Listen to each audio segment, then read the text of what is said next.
14 ayat 13 sampai 21. Kita akan membaca secara responsorial. Kami akan memulai ayat yang ke-13. Beginilah firman Tuhan. Yesus memberi makan 5.000 orang. Setelah Yesus mendengar berita ini, menyingkirlah ia dari situ dan hendak mengasingkan diri dengan perahu ke tempat yang sunyi. Tetapi orang banyak mendengarnya dan mengikuti dia dengan mengambil jalan darat dari kota-kota mereka.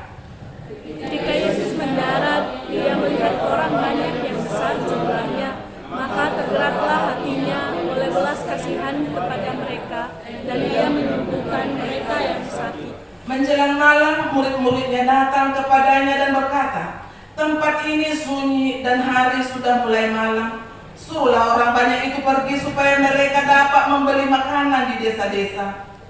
Tetapi Yesus berkata kepada mereka, "Tidak perlu mereka pergi, kamu harus memberi makan." Jawab mereka, "Yang ada pada kami di sini hanya 5 roti dan 2 ikan." Yesus berkata, "Bawalah kemari kepadaku."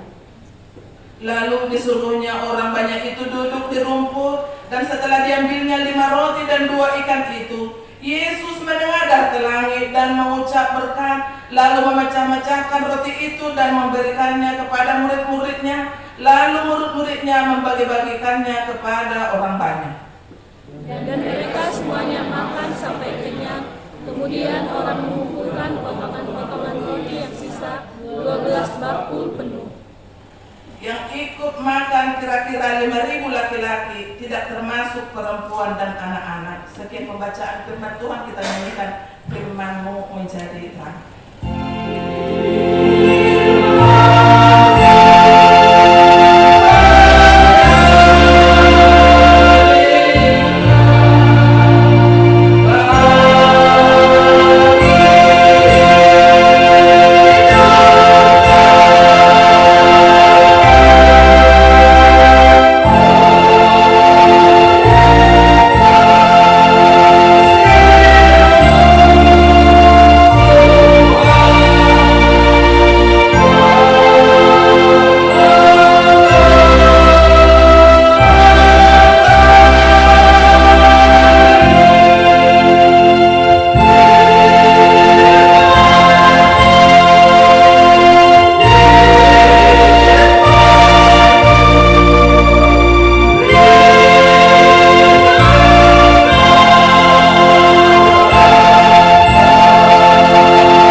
Semua orang membutuhkan makanan dan minuman. Semua makhluk yang diciptakan Tuhan membutuhkan suplemen makanan.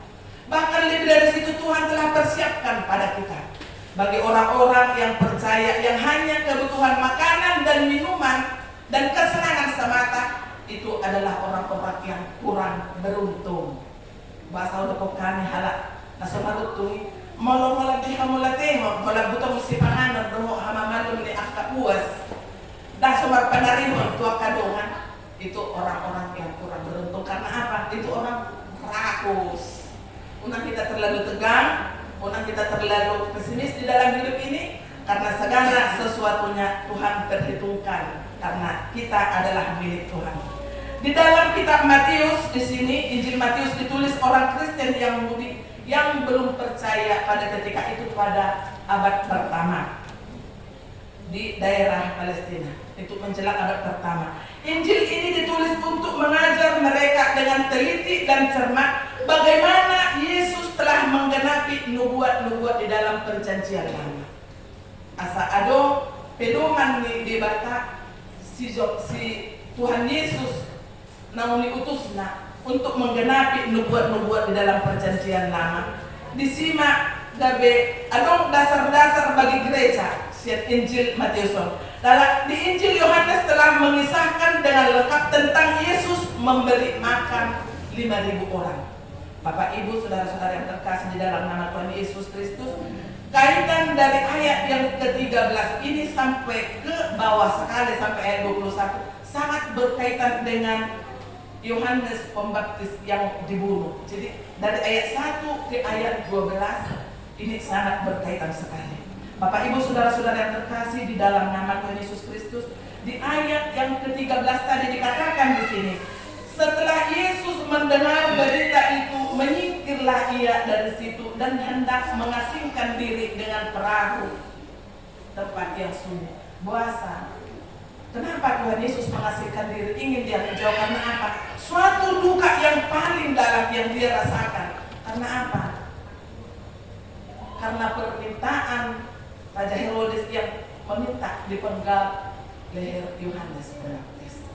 Karena mereka menyangka bahwa Yohanes Pembaptis itulah sebagai raja. Itu kedukaan Tuhan Yesus. Tapi di saat Tuhan Yesus telah mengasingkan diri mau ke tempat yang sunyi, dia diikuti beribu-ribu orang banyak yang memohon belas kasihan daripadanya untuk mohon kesembuhan atau apapun segala pergumulan yang datang. Mereka mencari jalan darat dengan cara apapun untuk menemui Tuhan Yesus. Demikian halnya dengan kita yang ada di sini. Begitu banyak kerinduan pergumulan yang kita bawa masing-masing dari latar belakang yang berbeda. Janganlah kita jenuh dan janganlah putus asa. Sebab apa? Jawabannya adalah dari dua-dua kita. Yang belum terjawab, mari kita bersabar dan teruslah tekun di dalam Tuhan. Bapak Ibu saudara-saudara yang terkasih, di ayat 14 juga, ketika Yesus mendarat, ia melihat orang banyak yang besar jumlahnya, maka bergeraklah hatinya oleh belas kasihan kepada mereka dan ia menyembuhkan mereka yang sakit. Karena belas kasihan. Pernahkah kita berbelas kasihan kepada seseorang yang membutuhkan pertolongan dari kita? Itu harus kita jawab dengan masing-masing pribadi kita. Dengan cara apakah kita berbelas kasihan dengan orang yang pernah kita bantu? Apakah kita tangan kita yang sebelah kanan memberi sebelah kiri akan mengetahui?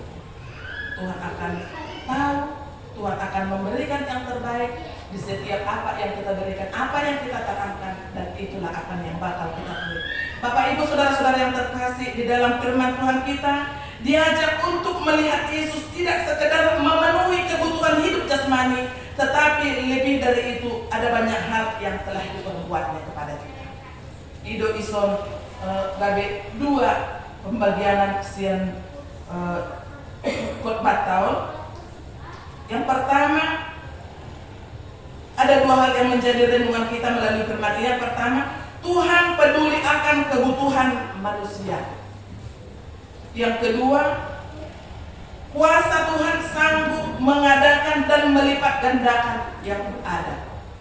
Jadi dua menurut pembagian sian perikop sian ayat 10 sampai ayat 21. Yang pertama tadi, Tuhan peduli akan kebutuhan manusia. Tergeraklah hatinya oleh belas kasihan kepada mereka.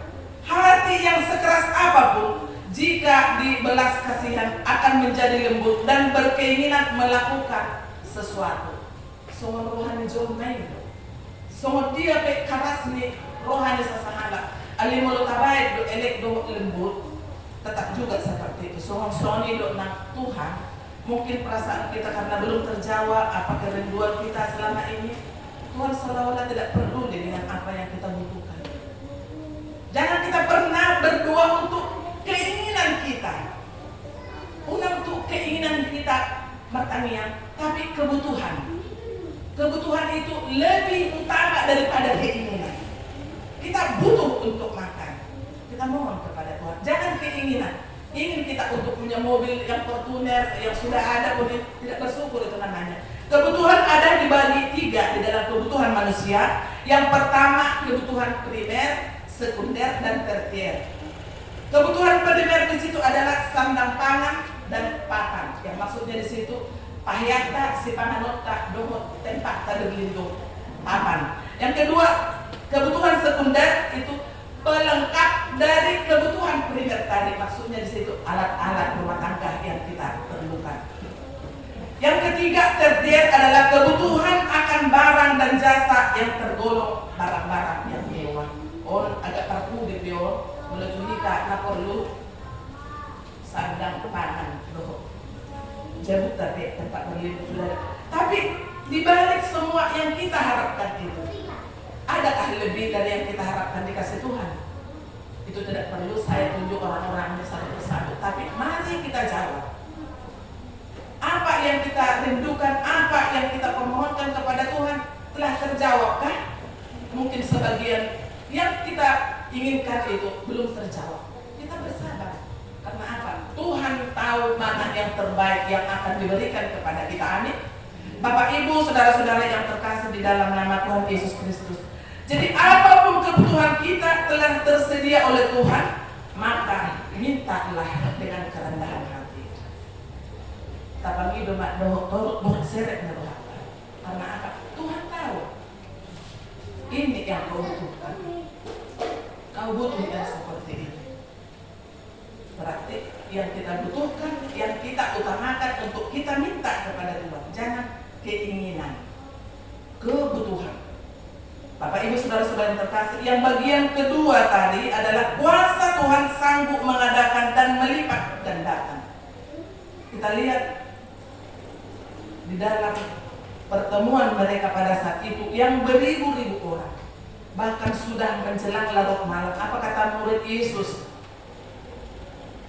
Bagaimana tentang mereka ini? Suruhlah mereka pergi ke desa-desa untuk membeli makanan. Tuhan cukupkan. Tidak perlu mereka untuk pergi, berikan mereka makan. Kami hanya ada punya 5 roti dan 2 ikan, kata murid-murid Tuhan. Bawa saja kemari. Tuhan melipat gandakan yang dari sedikit itu dengan kuasa Allah. Dengan 5 roti dan 2 ikan, Yesus berkata, bawalah kemari. Makan dengan 5.000 orang laki-laki. 5.000 orang laki-laki itu termasuk yang perempuan dan anak-anak. Luar biasa Bapak Ibu. Mudah-mudahan yang dikasih itu luar biasa. Mungkin khotbah ini sudah sering kita dengar. Bahkan inilah yang harus kita imani. Di sini bahkan setelah mereka duduk di rumput lagi dengan tenang, bukan di padang pasir, di gurun pasir. Dengan Hawa ada di dalam kitab kita ini itu. Di perjalanan ini maksud Israel naik mulak tuh tanah pembuangan kan, ada doi naik lihat burung puyuh, ada burung dilihat do penerangan, dilihat Tuhan. Dengan mereka di padang gurun pun dicukupkan. Ini di padang rumput dilihat do di nasida berlebih-lebih ibat kepikul akar roti ibatan lebih. Mungkin pada saat itu pun lebih sampai 12 bakul. Dengan murid Tuhan Yesus 12, mungkin satu bakul mereka masih punya stok. Mungkin pada saat itu ya belum ada musuh plastik. Kalau lebih-lebih kan galak kalau kita dipestakan dikumpul masuk plastik dibawa balik. Nah, ini belum ada. Kenapa? Tidak kekhawatiran mereka, Tuhan akan cukupkan.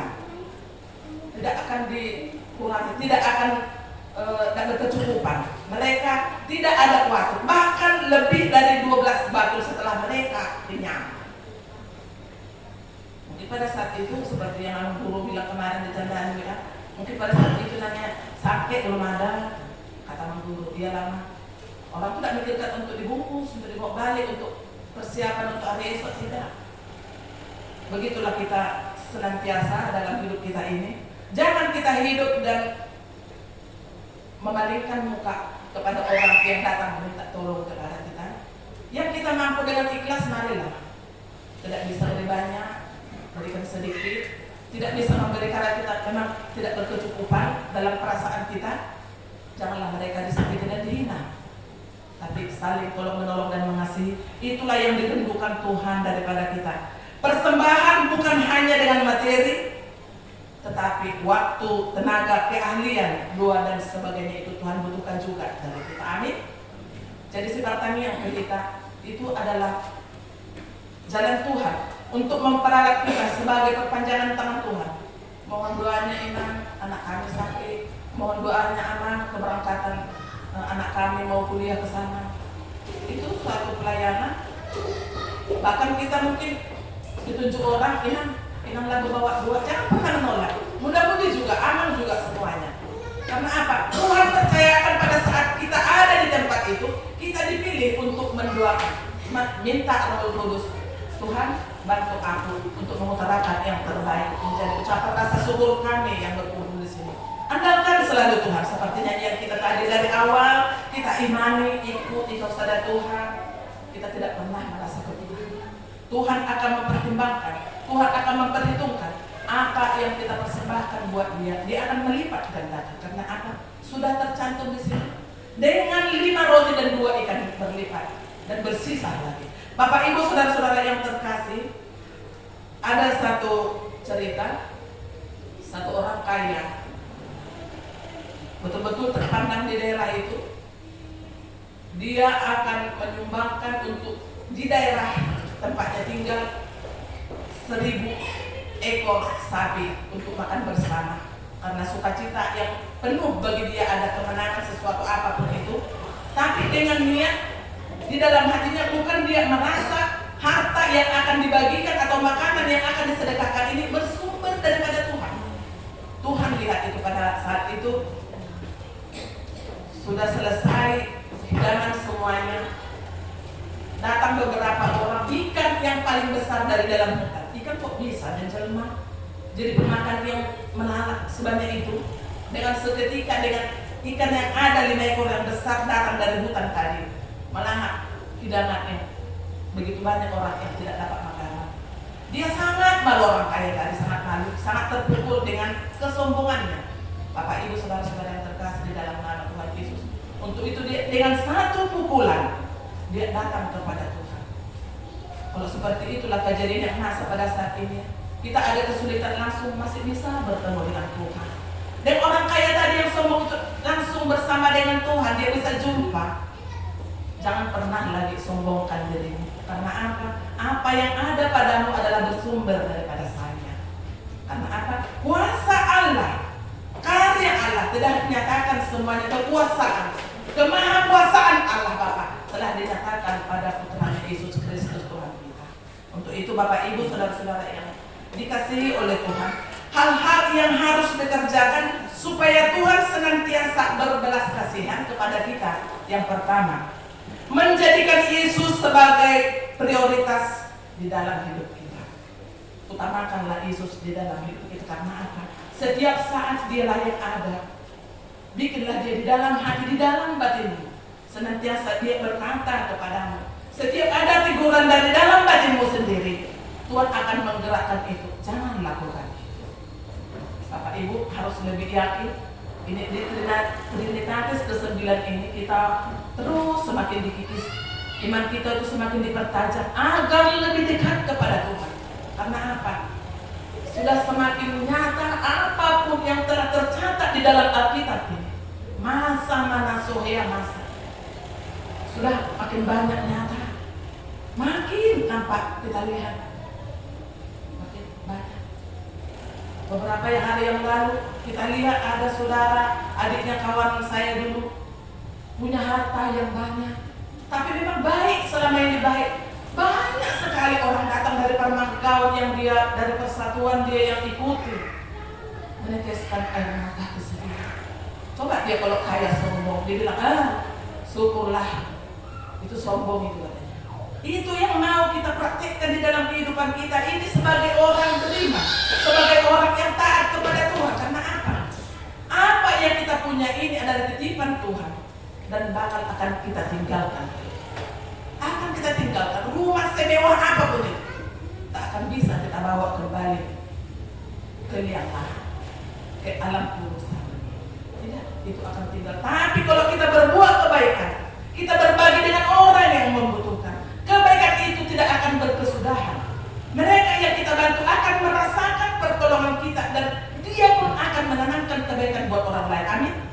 Bertumbuh makin banyaklah orang yang baik di muka bumi ini. Itu yang Tuhan kehendaki dari kita. Yang kedua, merenungkan Taurat Tuhan dan melakukannya. Itulah yang dikerjakan untuk dapat kita belas kasihan dari Tuhan, merenungkan Taurat Tuhan dan melakukannya. Tadi mana terus, tadi di batana sapului, unang tadok hata na suatu tumalaga baru muncul, unang kita olong anakku berzina bergasi segala macam. Selanjutnya, meminta segala yang kita butuhkan, bukan yang kita inginkan. Itu yang minta Tuhan, meminta segala yang kita butuhkan. Biarlah Tuhan yang mengaturkannya itu semua. Walaupun belum terjawab itu semuanya indah pada waktunya. Kapan itu? Jangan kita kena jenuh-jenuh. Dengan seperti air mengalir, Tuhan akan menjawab itu semua. Jangan kita jenuh. Dan jangan kita pernah berputus asa. Karena di dalam kesusahannya pun, di dalam kesulitan apapun, Tuhan Yesus juga mengalami kesedihan. Bagaimana Yohanes itu yang dipenggal lehernya itu, dengan beribu orang yang datang untuk memohon kesembuhan, dia berbelas kasihan. Ikutlah kita di dalam grup mereka yang memohon belas kasihan Tuhan. Dengan apa? Dengan merenungkan Taurat Tuhan. Kita pakailah diri kita sebagai alat Tuhan, motivasi yang baik di dalam kehidupan kita dimanapun kita berada. Bapak Ibu saudara-saudara yang terkasih di dalam nama Tuhan Yesus Kristus, pekerjaan Tuhan bagi kita sebagai manusia adalah sarana yang Tuhan berkati. Tapak kena multo dari sarana nadinggan si pakyo ni debata marhiti akka ulauta manang di dia berita niya. Bapak Ibu saudara-saudara yang terkasih di dalam nama Tuhan Yesus, untuk penutup mari kita sama-sama membaca, kalau sudah dapat kita sama-sama di Rom 14 ayat yang ke-17. Roma 14 ayat yang ke-17. Untuk kesimpulan daripada ibadah kita ini kami ambil dari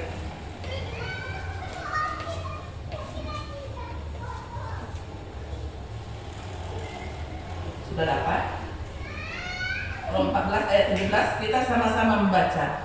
Sebab kerajaan Allah bukanlah soal makanan dan minuman, tetapi soal kebenaran, damai sejahtera dan sukacita oleh Roh Kudus. Itu kita imani itu dang kolang ala si pangano do sinumon ale adamion do hasonan di dulu siapa hari mati kuasa ni di Purbadia. Firman Tuhan kiranya menguatkan kita di dalam menjalani hari-hari yang masih Tuhan percayakan kepada kita. Kita akhiri dengan menyanyi firman berkah.